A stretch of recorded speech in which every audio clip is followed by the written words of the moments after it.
Scott, difficult moment for the club, isn't it? Frustrating. I think we can hear in your post-match interviews the frustration. How do you get out of this? I just think there needs to be a change in mentality. You know, I think that we have some good footballers at this football club, and we've got to come together as one. It's not quite there yet. You know, it's a new group as well. We've got to remember that. New manager in myself, so it's a bit of a transitional period. And whilst we went on a 6-game kind of winning streak, it was probably a new manager bounce that. But I always felt when we were winning them games that we weren't quite right. It wasn't quite how I wanted it still, even though we were winning, which is obviously really important. But I also want to win, and you know, the performances are big for me as well. And I don't feel we've seen that yet. A lot of hard work on the training ground. We've got a big squad, you know, so when you've got a big number and you're only picking obviously 11, which you can only pick, you've got quite a lot of characters in there that are upset, and you know, and then that brings the mood down, and the culture's not quite right. So it's just a lot of work really, and a lot of tidying up and smoothing over. Once we get the window shut, we'll have a group of players, and that'll be it, and we'll tread forward and move forward, and I'm sure that it'll be a better place once that window's shut. I think it's always difficult because players kind of, you know, there is a transitional period at the moment, and I think it's difficult. Do I sense then that despite the situation at the moment, there's a little glint behind your eye of the work and what you've got to do that you're actually enjoying? I know that might, some people, sound a little bit perverse, but there's something about moulding this and changing this and growing this that you're enjoying. Yeah, I think so. It'll probably feel more enjoyable once we get to a point where we're winning a lot more games, obviously. And I think it is a process. You know, I've been through this before at previous clubs where you have to go through a process. And you have to be ruthless in your decision making, you have to be ruthless in certain things that I have to do, and that's kind of the process we're at the moment. Once we're through that, it will be so much clearer and so much better all round. And I think that building a culture is so important. I think people underestimate it in football. You know, people talk about tactics, formations, having the best players and all that. Yeah, that's lovely and great, but if you ain't got the culture that goes with it, you're not winning nothing. And we're in the process of building that culture, and the players are really, you know, getting on board with that now, and it takes time to build and it takes time to grow. And of course it will also take, you know, new faces coming in to really enhance that, which obviously we're trying to do as well. And I think it's difficult when you've got big numbers. You know, I really do. I think it's really difficult when you've got big numbers. I understand why there's big numbers. I do understand why. But I think you look at teams who are top of the league. Walsall's a good example. I think they're probably 22 man strong. Like compact. Really compact, yeah. And really together. And that's what we've got to do. We've got to build that, and we've got to make sure we've got the right mentality within the group in order for that to happen. And like I say, it is a process and it will take time. But when we get there, watch out. Is it extra frustrating for you that some of the basics are going wrong? I mean, however you want to remould and shape the club, some of the basics in defending, for instance, to concede silly goals are getting wrong. I mean, there's only so much you can coach, isn't there? Yeah, it's difficult because, I think Tuesday night was really frustrating because there were 2 set pieces. Second phase of the first goal was a free kick. We headed the first ball out, so we do our job in the first bit. It lands on the edge of the box. We have one player that closes it down, Dan Crowley. And to be fair, he hits it really well, and it goes through a crowd of people. But I do feel that the line should have been higher, so possibly could stop that goal. Scott, can I ask you, just based on that, what you were saying, after the game, do the players say, yeah, we got that wrong?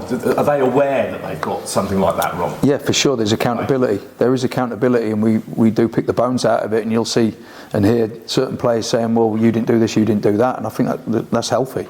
That's really healthy. Get on with it. Yeah, for sure. They're grown men. Sometimes I actually want that more. You know, it can't just keep coming from me and my staff. It's got to come from the players within, because they're on the pitch doing it and they see it at close hand. So we like that. You know, we've got good characters in there who do iron their mates out when they need to. You know, there's nothing wrong with that. Because that's part of what we want to build, a culture where we have that winning mentality. The second goal was very similar. You know, we've gone from actually zoning.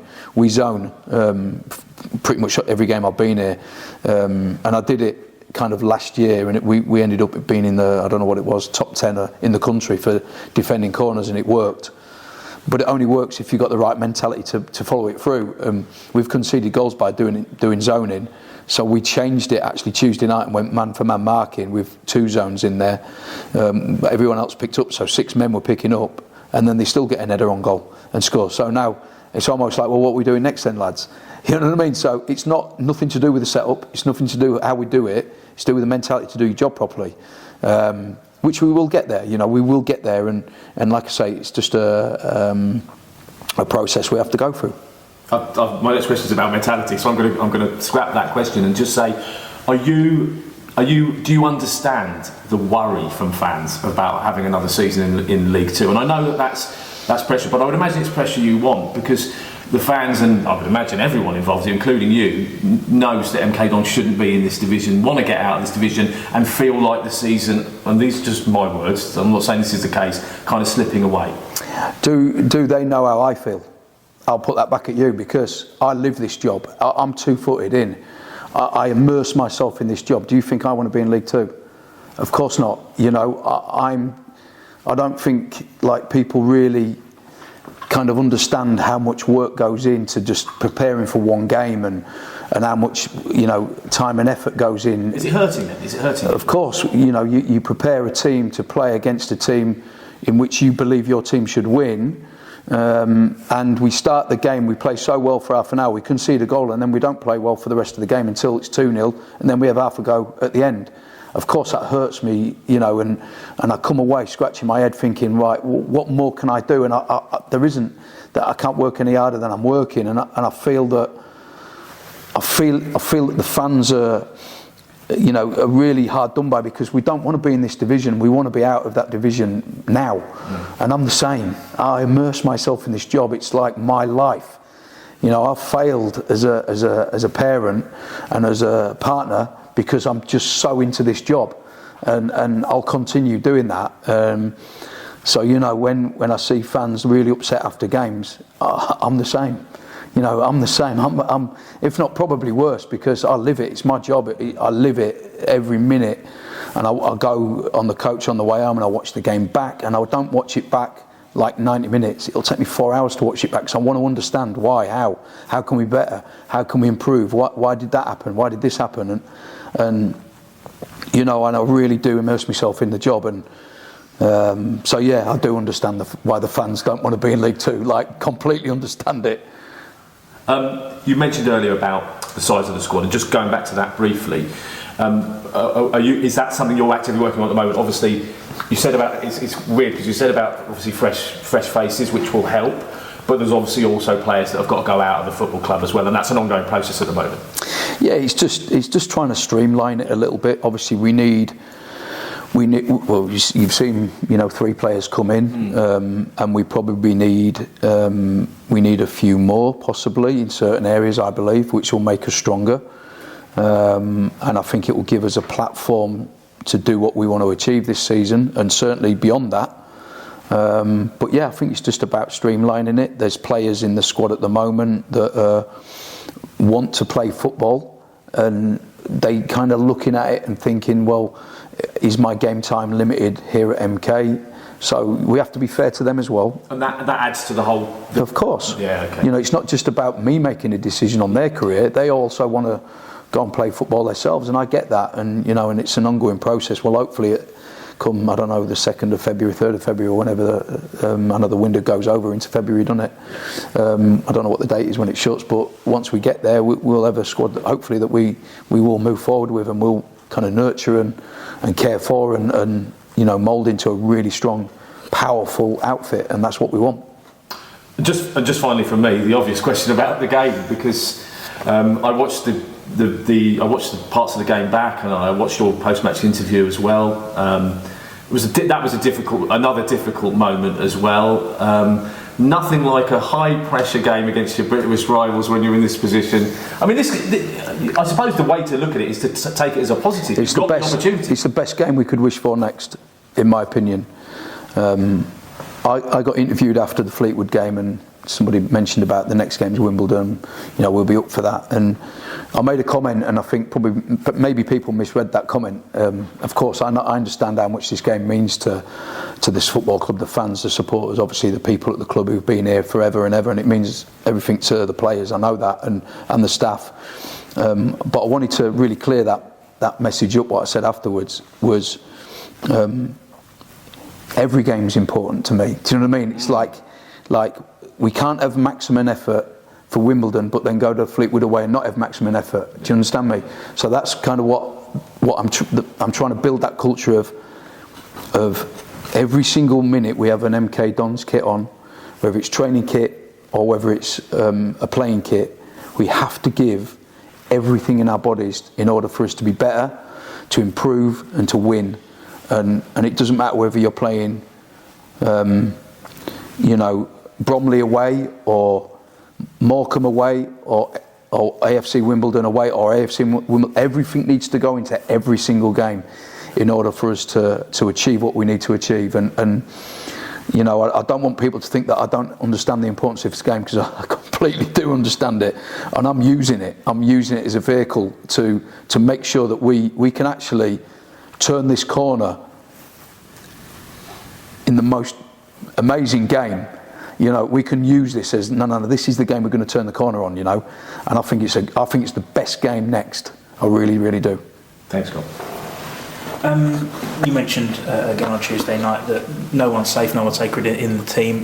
Someone you did change though was the goalkeeper, and Craig McGillivray is a guy that we've spoken about certainly in cup games and his performances, and obviously he's done enough to impress you to have put him in on Tuesday night. Yeah, listen, Craig's kind of been patient. I think first and foremost he's been a brilliant professional throughout the time that Tom has been playing, and he doesn't say a lot, but he works extremely hard, and it don't go unnoticed. I notice everything really, and I have to as the manager, and I notice that how hard he works in the gym, on the training ground. He's a very, very good professional. Somebody that I think any young goalkeeper or any young footballer in general should look up to. And he's been patient, and I just felt that it was time for him to have a go in the team. And I think Tom's been amazing for us too. And I think that he's been very brave with the ball, the way we've played out from the back and certain bits and pieces. And he's a good lad as well, and it's been a really good loan for him. But I just felt it was time to make that change. And I think that even though we lost the game the other night, I thought that it could have been a lot more. I remember some really good saves that he made in the game. And that experience while we're going through a bad period might be what we just need at the back as well. It's a tough job, isn't it, that number 2 goalkeeper role, because not often do you change goalkeepers, but it can be quite a tough game. Well, yeah, it is, but I don't like to use that phrase, number 2 goalkeeper. I think I've got, in terms of Tom and Craig, I know Nathan's gone out on loan now, but in terms of them two, I think they're both number 1 goalkeepers, and it's who's fighting for the shirt. They're both fighting for the shirt, and who's doing the best will play, kind of thing. And sometimes if there's a little bit of a dip in form, then or an injury, that's the time that I'll make that change. And now it's Craig's turn to have the number, and it's his to lose now, sort of thing. And Tom might have to sit a few games out and watch, and I think that's good for his development as well. It's not all plain sailing in professional football, as you all know, and sometimes you have to sit it out and understand that when it's your turn again, be your best so you don't come out again. That's how it works. When you were mentioning mentality there, and some of the players holding themselves accountable and their own mates in the dressing room doing the same, when you get new guys in the dressing room, and we spoke about Jay Williams last time, and he was barking orders from minute 1 in Warsaw, but when you get new faces in the dressing room and they're almost relaying the same messages over again, does that make the players sit up and go, oh yeah, maybe we are getting it wrong, and maybe it's immediately obvious to new people in there? Yeah, I think so. I think you're right. I think new faces who come in, obviously the ones that we've signed Dan Crowley, who's obviously I don't want to say opinionated because that would be probably too rude of me to say that, but as an opinion, if that makes sense. He's obviously been at some very good football clubs and he's had some really good experiences, and he knows the game and understands the game, so he's not frightened to voice what he thinks, and he will, and I like that, and I think that drives culture. Jay Williams again has won promotion from this division. You know, he's been in non-league, so kind of knows how to rough it as well. But also, he's a young man. He's 24 years of age, but he's a leader, and you can see by the way he is on the pitch. He's the same on the training pitch and in the gym and around the dressing room. He leads by how he is, and I think that makes people sit up and think, yeah, this is how you are. That's how you got to be as a professional footballer. So I think, yeah, it does help. But I also think that we've got some really good individuals there already. I don't want that to be. I don't want it. You know, I want to be really clear with that. With some really good professionals already in the building, you know, and I think everybody helps everybody, and that's how it's got to be. Certainly the two games that the Dons have lost to AFC Wimbledon this season have really hurt, as it always does, losing to rivals. You were part of it with the FA Cup defeat. Does that pain help motivate the side? I mean, I know that. Yeah, for sure. I've heard it a few times this morning. You know, I've heard it a few times this morning where we feel that we've got to get our revenge back in many ways. You know, so yeah, we're fully focused on that, and we're going to be fully focused on that. Hopefully all the way between now and the end of the game, and you know, I've got to pick a team that I feel is going to be equipped to win this game, and you know, we're certainly going to be putting all our efforts into it. And like I said, I think it's a brilliant game for us because we're in such poor form in terms of results. Could this be the game that we turn it round and go on a run? Let's hope so, you know.